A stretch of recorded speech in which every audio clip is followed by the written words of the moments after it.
For today's webinar, we have Veronica Franklin from West Virginia University presenting Exploration of Subclass Characteristics Manufacturing. Without further delay, here's Veronica.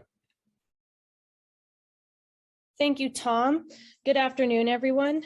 As he said, I am Veronica Franklin, and I am a PhD student at West Virginia University, working under Dr. Keith Morris.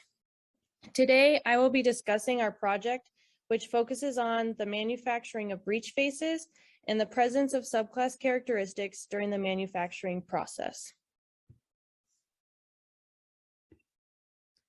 First off, I'd like to state that this project is supported by the Center for Statistics and Applications in Forensic Evidence through a grant from the National Institute of Standards and Technology under projects entitled C-Safe Firearms and Toolmarks 2, Subclass Characterization and Analysis of Firearms. This presentation contains the opinions of the authors and reflects only our views and opinions. We would like to acknowledge the Firearm and Toolmark Analysis team at NIST for providing access to their Toolmark research software, and we would specifically like to thank Hans Soons for his collaboration on the use of their Toolmark and research software.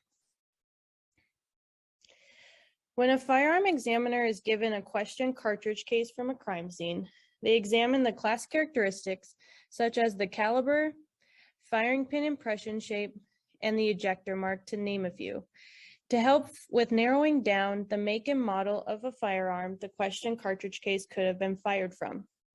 If a question firearm is recovered, the examiners can conduct test fires and use them as knowns for comparison with the crime scene cartridge case.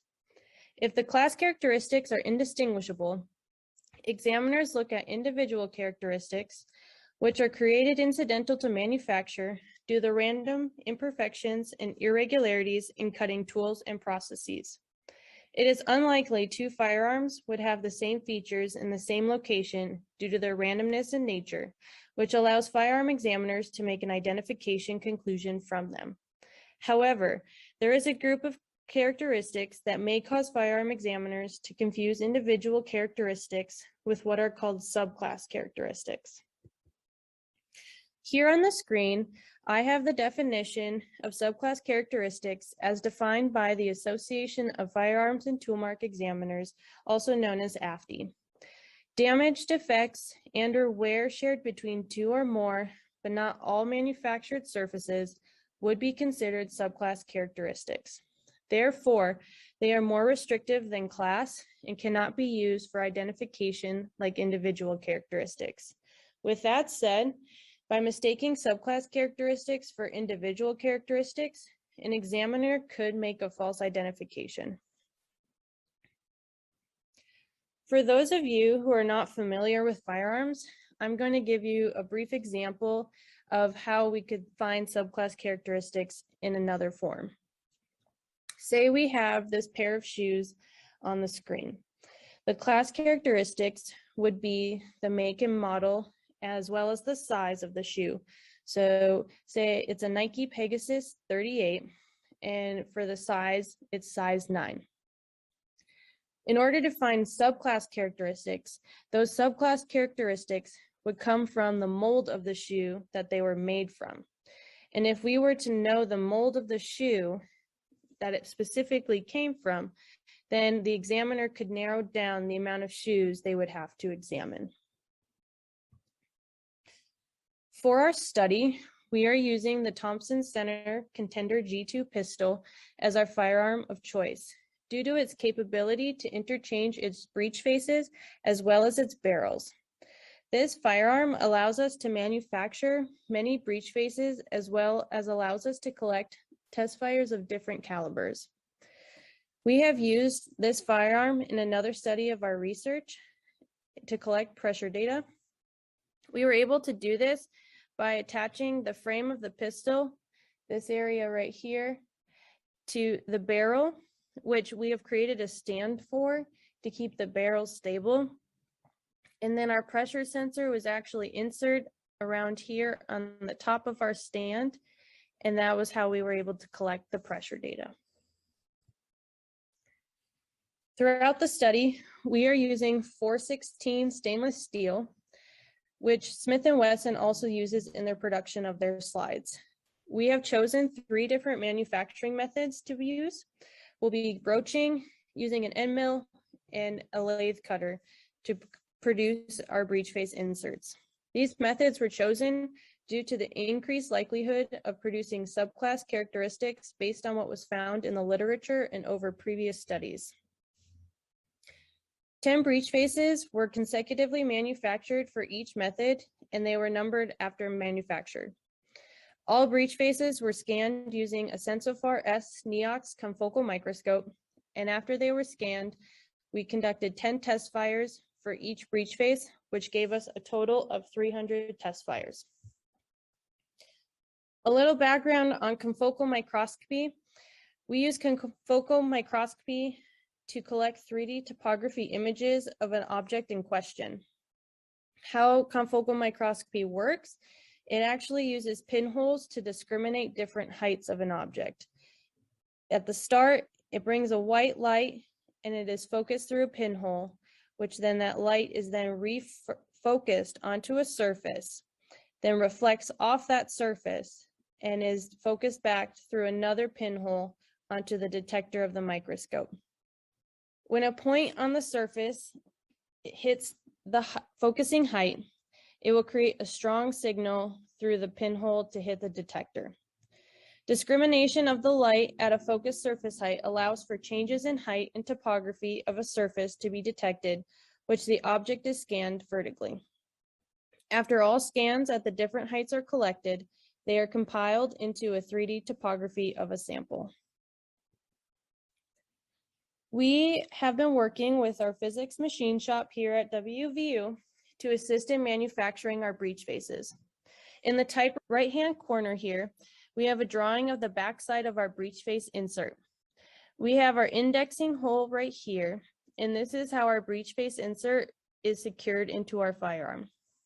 The other 2 holes are actually 2 different firing pin apertures, and we can either shoot center fire or rim fired cartridge cases. But for our study, we've only manufactured them with the center fire aperture because that is what we're primarily shooting.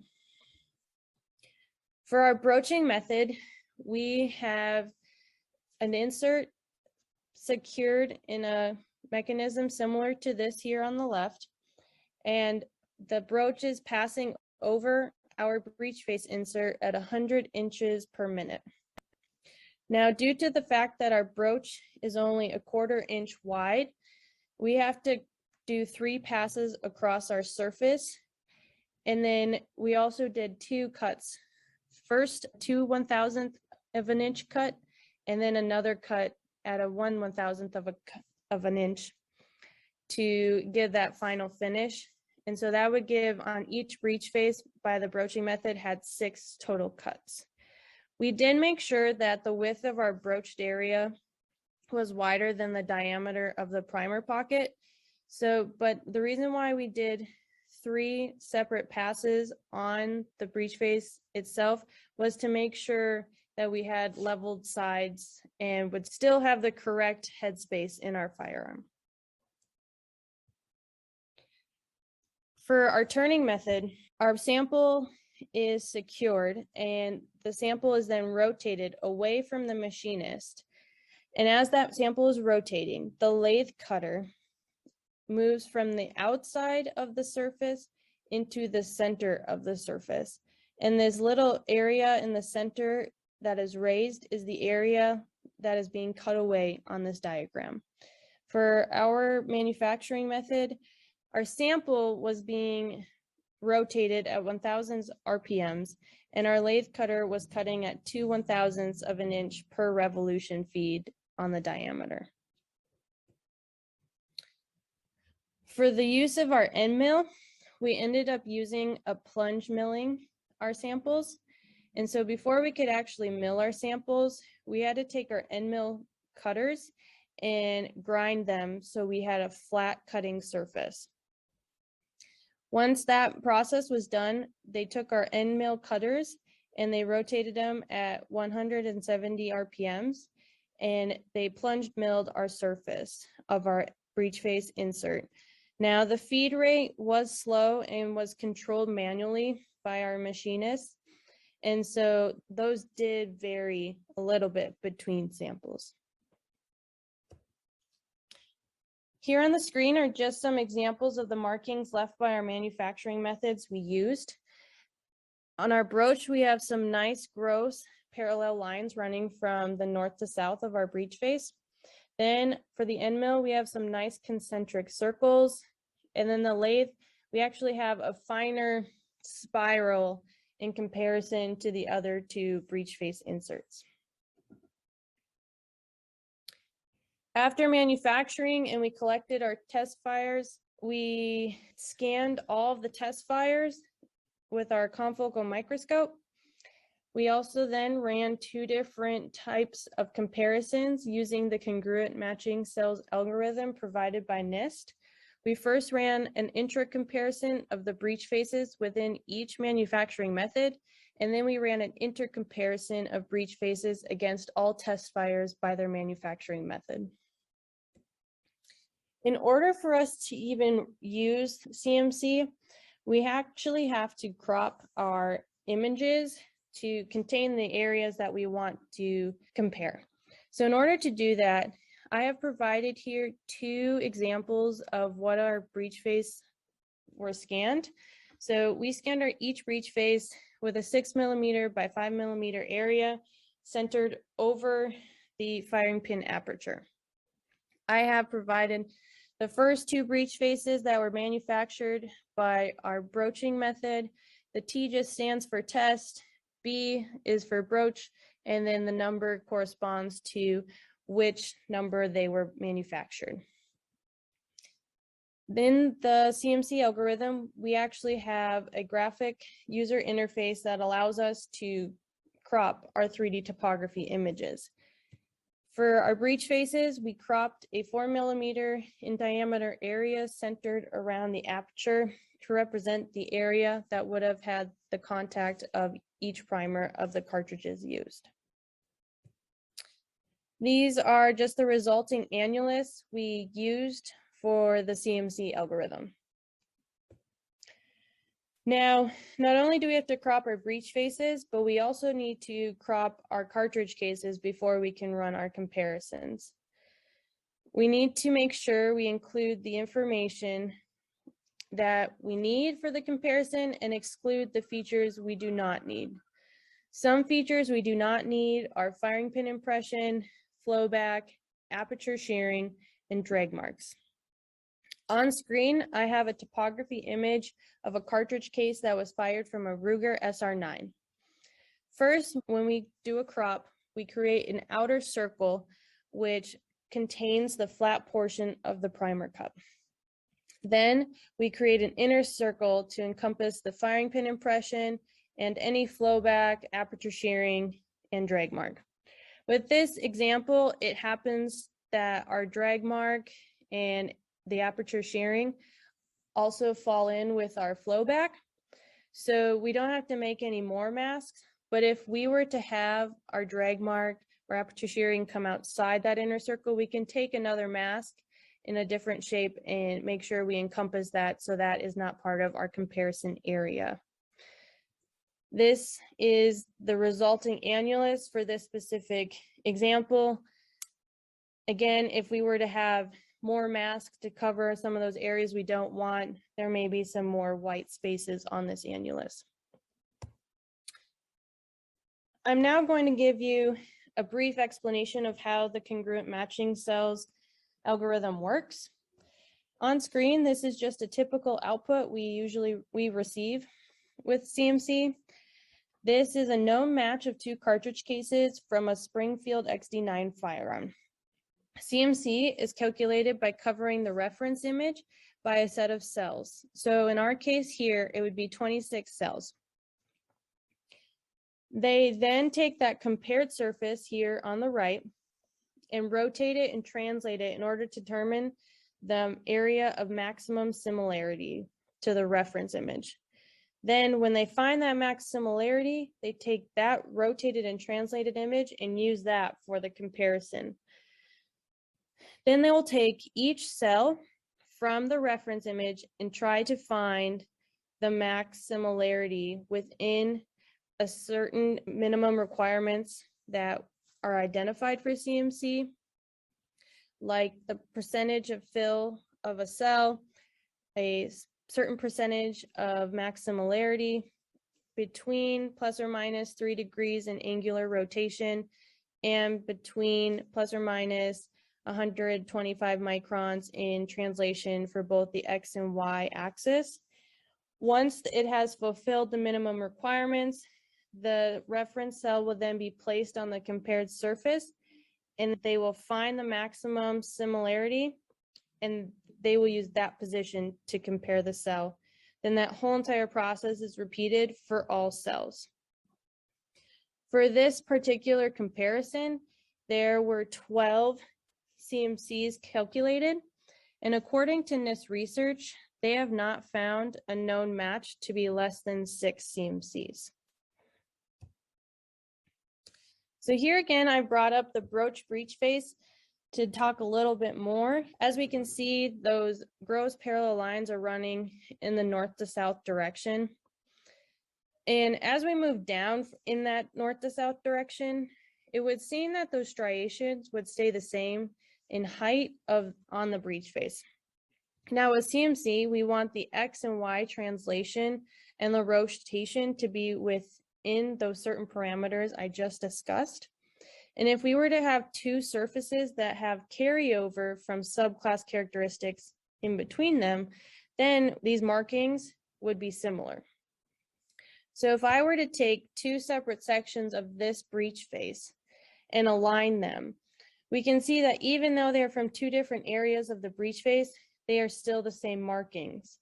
But if we were to have two separate breech faces and we were going to do something similar to this, if we were to align them and the markings seem to be same height, same width, very similar between the two, that would be indicative of subclass. So in our study, we are using CMC in an atypical use. And we're doing that because we are comparing breech faces to each other and not necessarily cartridge cases at the moment. So this again is one of those typical plots we would get. And this is a comparison between the first and second breech face manufactured by our Breech method. On our reference sample, we have 60 cells found, and then they were compared to our compared surface, which in this case is the second breech face. Based on the CMC criteria we identified with NIST, 7 CMCs were found. And since we are comparing the breech faces, this would be a worst case scenario that we have created. This is not necessarily what we would see in casework. And if this were to be impressed on a primer, there could be a possibility of 7 CMCs between 2 cartridge cases that were fired from 2 different breech faces, but they would still be considered a match based on CMC criteria. But here we are not looking into the question of identifying a question to known sample. We are looking at known samples and just exploring the surfaces that have been manufactured consecutively using our manufacturing methods. We also wanted to look a little more into the different translation that occurred in this specific result, this specific comparison. And so with each output, we get an individual Excel file. And here we decided to plot the X values of the reference image against the X values of the compared image without applying any of the CMC criteria, and by the X value of the center of the cells that you see in the plot on the left. And in this plot on the right, we can see that there are some outliers in the data set, and those data points would be eliminated if we applied the CMC criteria of the X translation and rotation. But for the most part, the majority of the cells stay in that same column in the compared image as the reference image, and they're just translated in the Y direction. So with us plotting the X values, we are representing the columns of these images. And since we are seeing on the markings of the breech faces, those cells are limited in their x-axis. So in other words, if we were to take a cross section of each breech face, we would see very similar markings across the surface. Once we applied the CMC criteria we have identified with NIST, other than the change in delta Y, we were able to get rid of those outliers. And now we can see that out of all of the cells, even if they weren't identified as CMC with the algorithm, majority of them stay in the same columns, which then is indicative of us producing subclass characteristics. Now, we did the same thing with plotting the Y coordinate of the center of each cell. And this time now, instead of representing the columns, we are representing the rows of each image. And as we can see, we do have more outliers again in the data set, and those would be eliminated once we added the CMC criteria. Once we applied that CMC criteria, we got rid of those outliers, and now we are seeing that this figure is showing the displacement of cells within each row, and there is a greater displacement in rows in comparison to what we saw with the displacement in columns, but these all still fulfill our CMC criteria.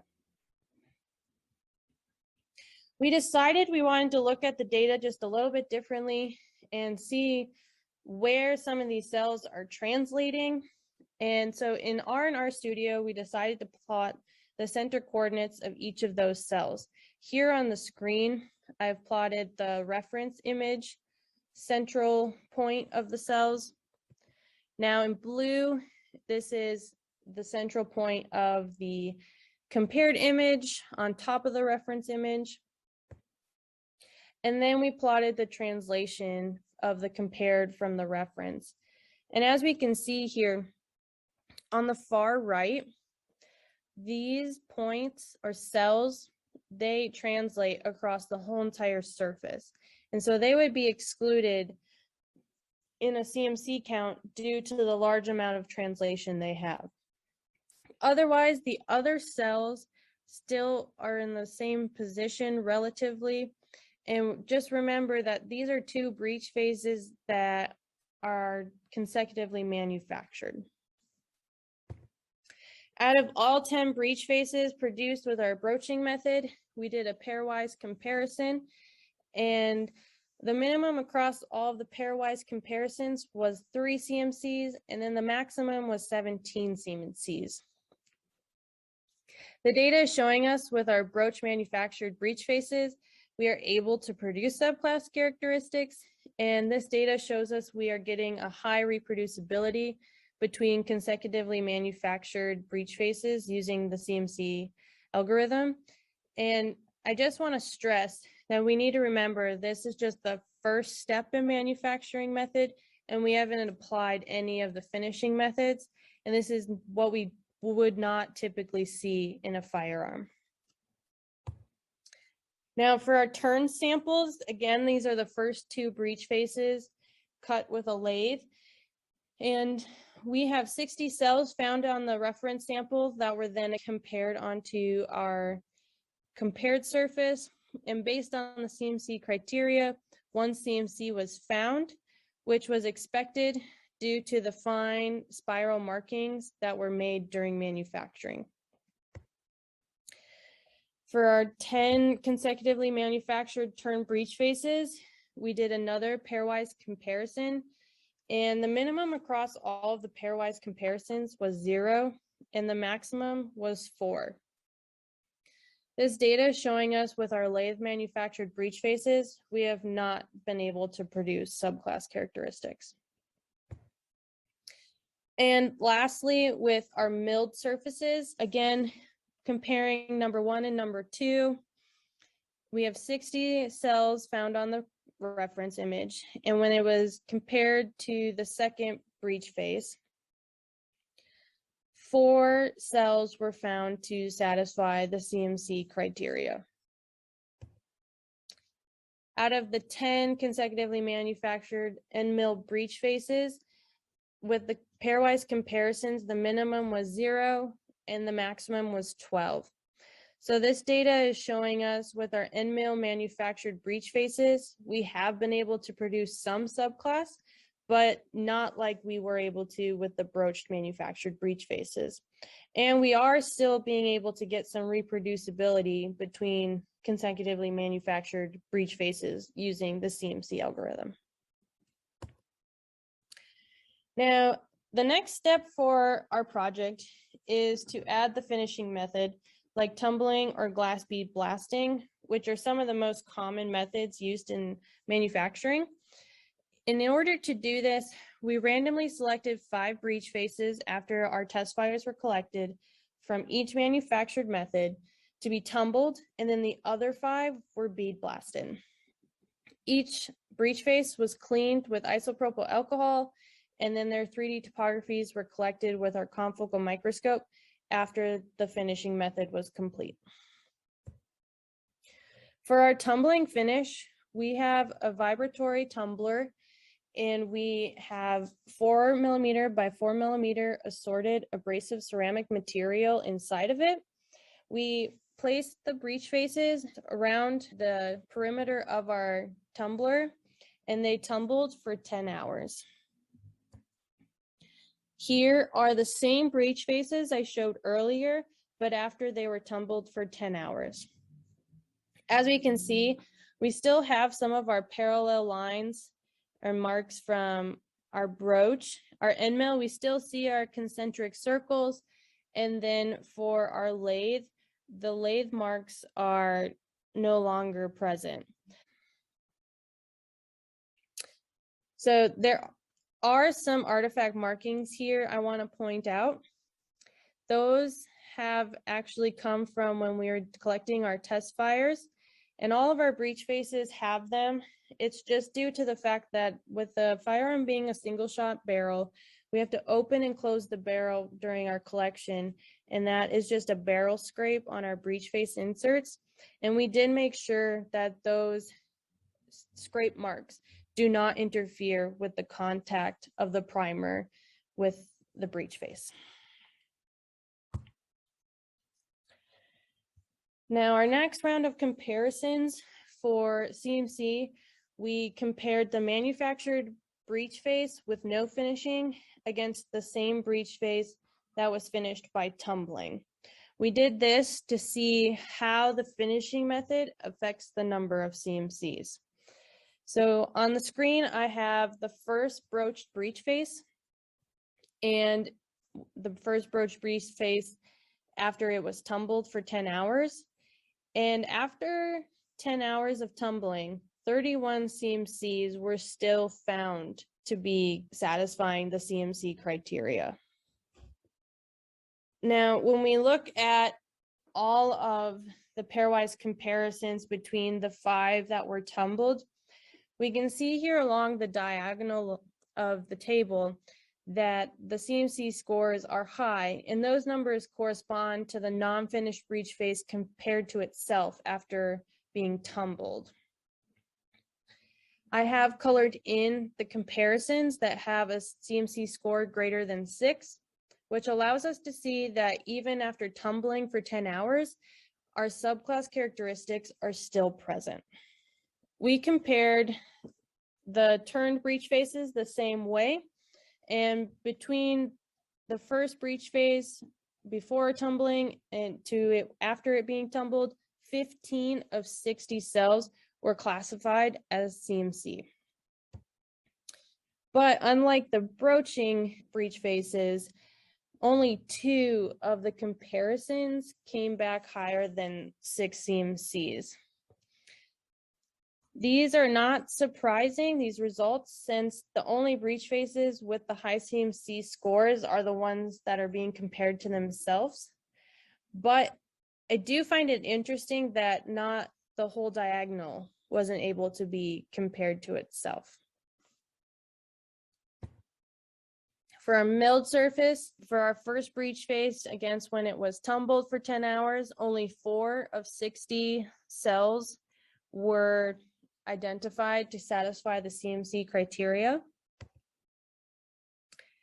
And unlike the turned surfaces, we do have more cells or comparisons that were greater than the CMC threshold of 6, but not nearly as many as the broached breech faces. Only 3 of them were able to be identified back to themselves after being tumbled for 10 hours, but there were still 3 of them who were able to be identified to other than themselves, which is showing that subclass characteristics are still present. For our second finishing method, we used bead blasting. And in order for us to do this, we have a benchtop bead blasting chamber, and we 3D printed a holder to hold all 5 breech faces at once, and we inserted each breech face into their holder. Then what we did is we took the holder, we placed it into the blasting cabinet, and there's actually a lip out here in the inside, and we put the breech faces up to eye level and held it against this lip, so it had a little more stability when we were blasting it. And the breech faces were blasted with an 80 grit glass bead blasting media, and we sprayed them from 1 to 2 inches from the surface. And then we also wanted to make sure that the surface was covered, so we did 3 passes across the breech face. These are some examples of what our breech faces looked like after they were bead blasted. With our broach, we can see that our parallel lines are no longer present.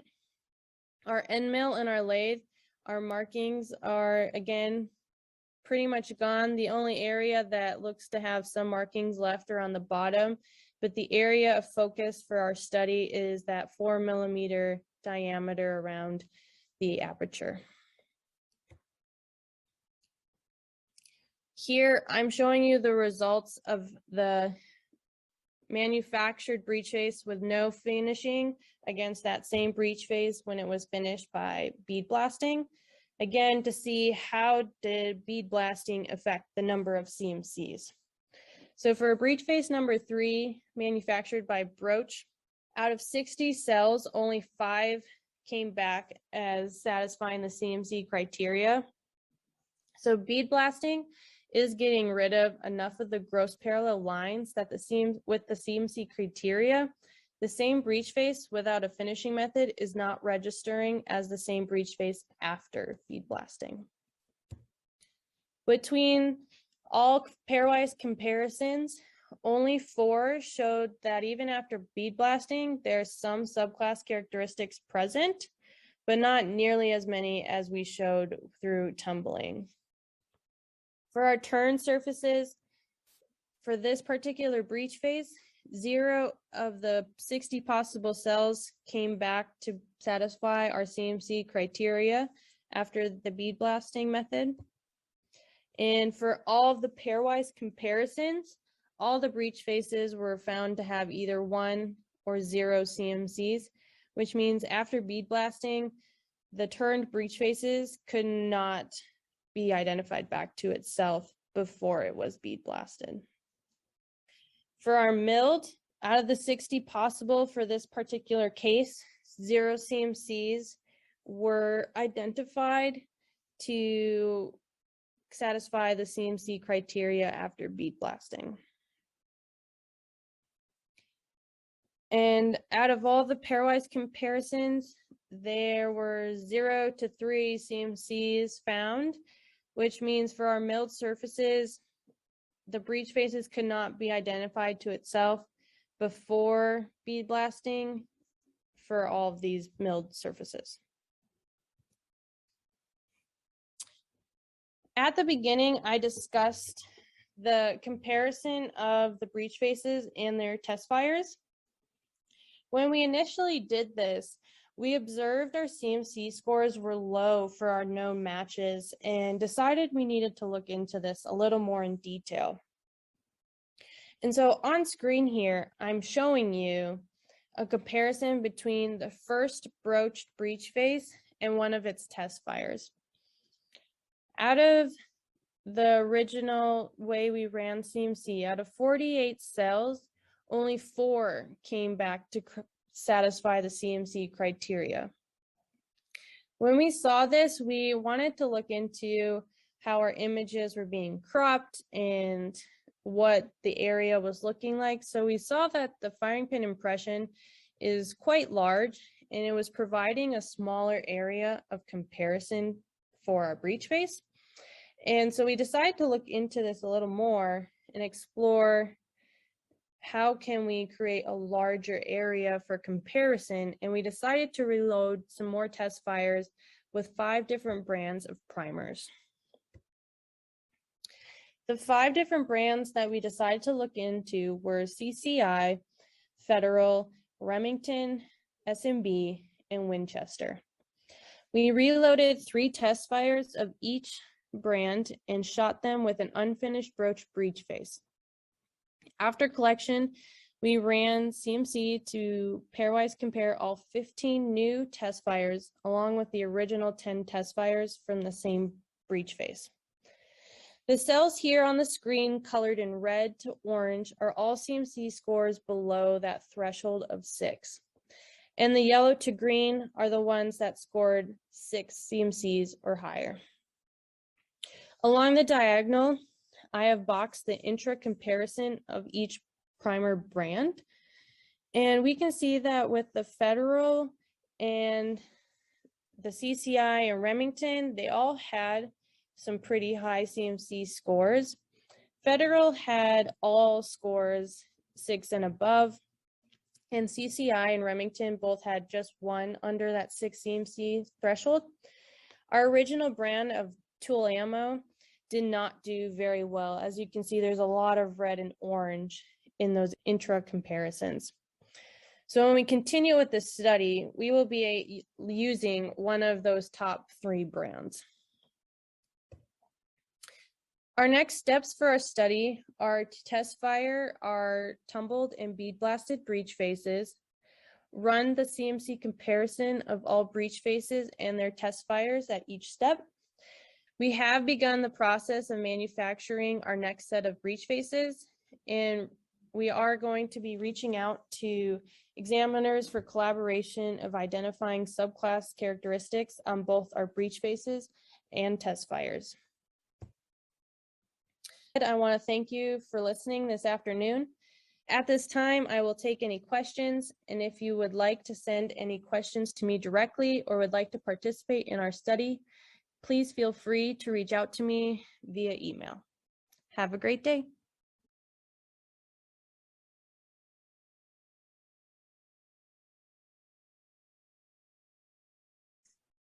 All right, let's go ahead and get into some questions. Before we do that, though, I do want to apologize for the technical difficulties today, and I appreciate everybody's patience as we've been working through that. We were able to troubleshoot the issue with our live streaming service provider and should be back to a stable connection now. If you are having issues still, please refresh your browser one more time. We'll also be archiving this webinar and it'll be available within 2 weeks of today. So we will make sure that anybody that did report issues will be sure to reach out to you directly, as well as be on the lookout for an announcement from us through our newsletter when the archival is ready. That said, let's go ahead and get into some questions, starting with first one that I have here is, for the end milled surfaces, the marks do not seem to show any lateral translation of the end mill. Is that correct? Yeah, the end mill surfaces were plunge milled for this purpose. We do look in the future to actually face mill, so we are going to try to do those lateral motion, translation within our milling process. But for the purpose of our preliminary study, we did only use a plunge milling method. Awesome, thank you. Next question I have here, Veronica, is why randomly select breech faces breech faces for finishing rather than have consecutively manufactured ones finished with the same method.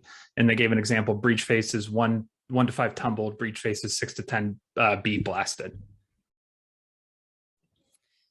That's a very reasonable question. At this stage, we're still trying to figure out how exactly we want to run our methods between our manufacturing and our finishing method. We chose to do randomly select the breech faces for our finishing method to help with the future analysis. Like with ANOVA, that is one of the criteria when we are running data analysis, is to have randomly selected samples.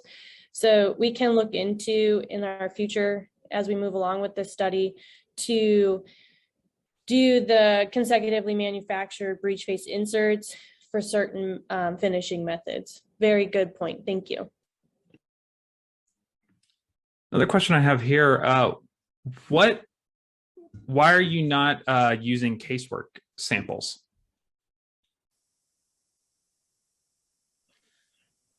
So we're not using casework samples at the moment due to when it comes to casework and we go to a crime scene and we find a cartridge case, we don't necessarily always have a firearm found as well.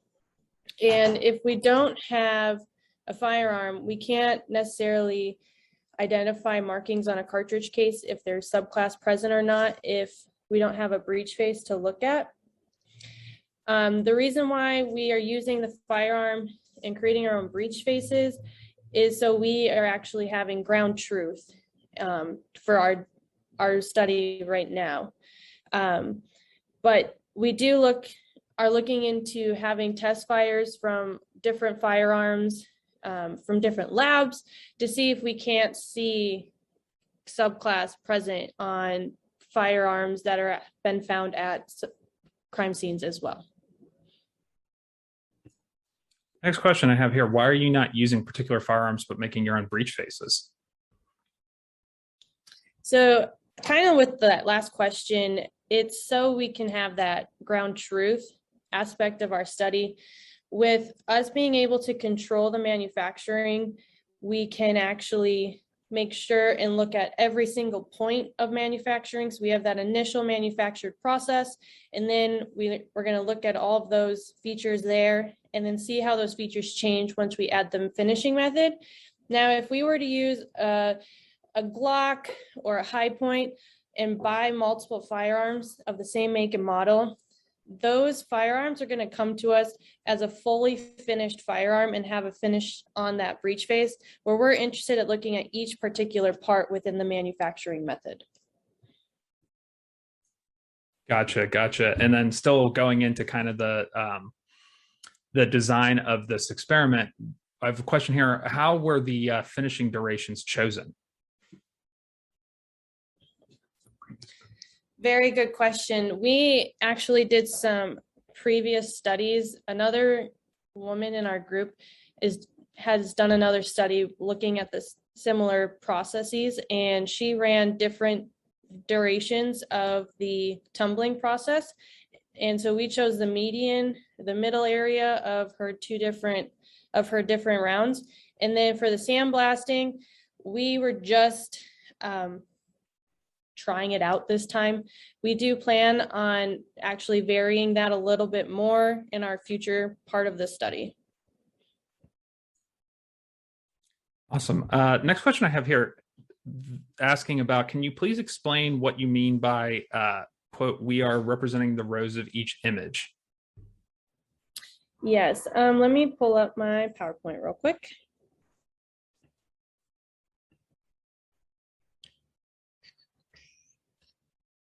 The rows would be this one. So here, one second. So by representing the rows, we are representing the rows that are found in the CMC comparison image. So in the previous slide, I talked about representing the columns. So we're using the center point of the cells and seeing how those change within the row in the columns for that other slide. But for this one, we're looking to see how they are translating in the rows.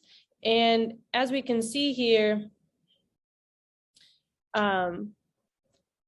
they do, sorry, one second. They do, they do vary in the translation in that Y direction or in the X direction here, because we're looking at the rows, but in the spreadsheet, so we get individual spreadsheets for each comparison, and they identify the central point within each cell. And so at this point, we are looking at seeing how do those rows actually change within each other or within the images.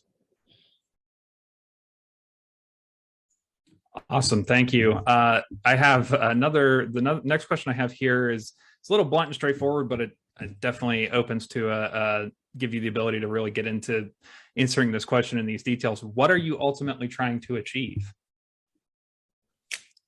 So with this study, we're trying to characterize subclass characteristics both on the breech face as well as how can we characterize them found on a spent cartridge case.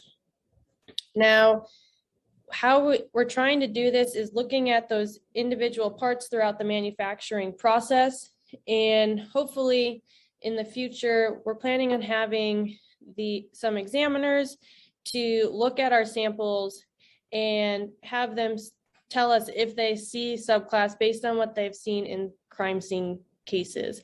The other thing we're trying to do is to present training data, and how we can do that is by making these samples that have subclass based on what our experts are telling us, as well as you as examiners may be telling us if you see them or not.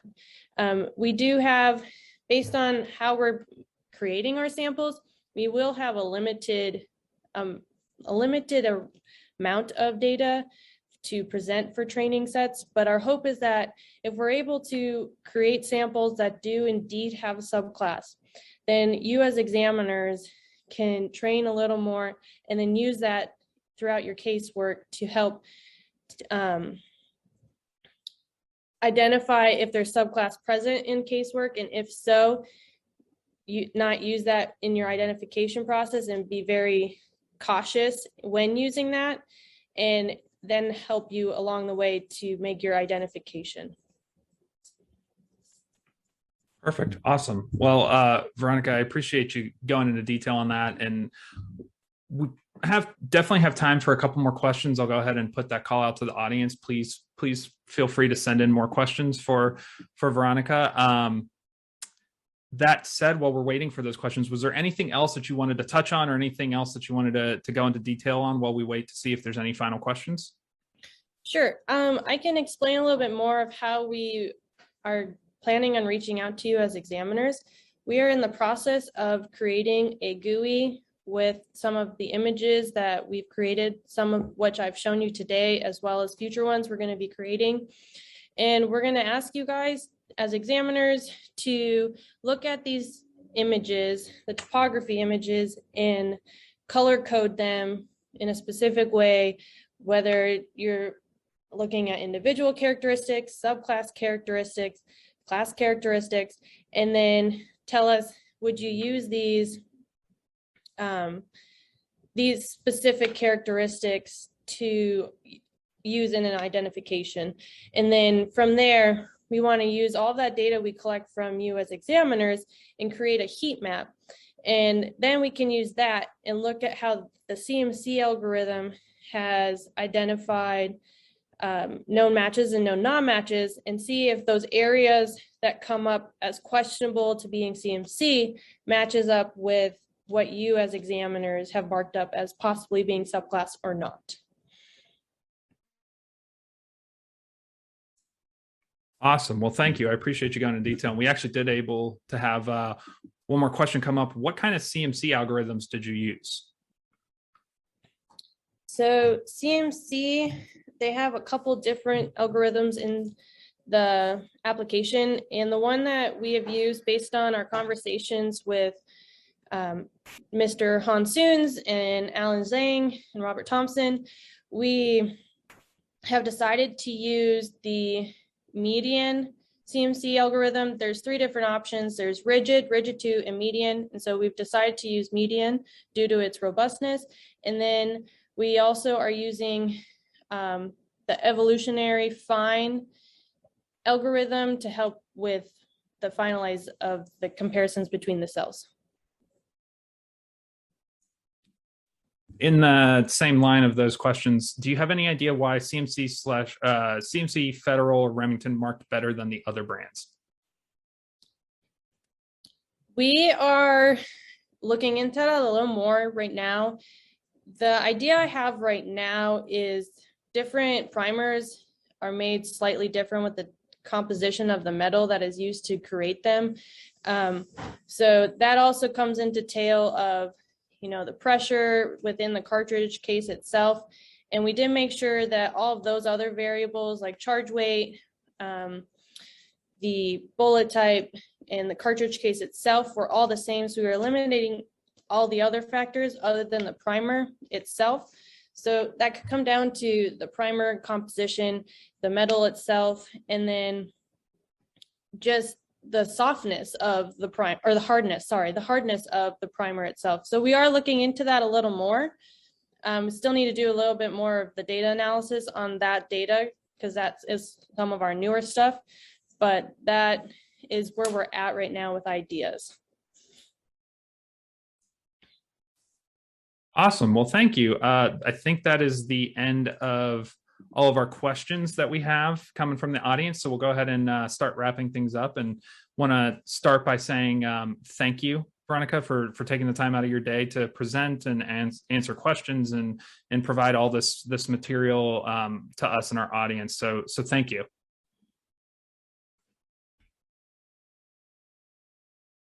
You're welcome. Thank you, everybody, for attending today. Awesome. And we'll go ahead and get your contact information up on the screen one more time real quick, and just so that people can get a hold of you if they have any further questions. One last thing, if you do wish to help us with our study in the future here, like I said, we are working on our GUI to reach out to you as examiners. Please feel free to reach out to me and say you are interested in helping us learning more on how you guys work in casework with your comparisons and identifying subclass. Awesome. Thank you.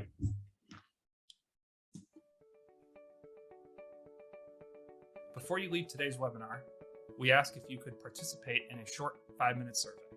You will see a checkbox icon directly above the chat. Simply click that button to be linked to the audience feedback survey for today's event.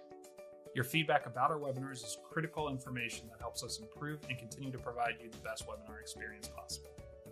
If you could please take those few moments to complete the survey, we would greatly appreciate it. Lastly, across the top of the live stream window are links to all our social media profiles, including Twitter, LinkedIn, and Facebook, a link to our website at forensiccoe.org, and a link to listen to episodes of the FTCOE's podcast, Just Science. There's also a link to sign up for the FTCOE newsletter so you can stay up to date with everything that FTCOE is doing in support of the forensic community. Thank you again for attending, and we hope everyone has a great day.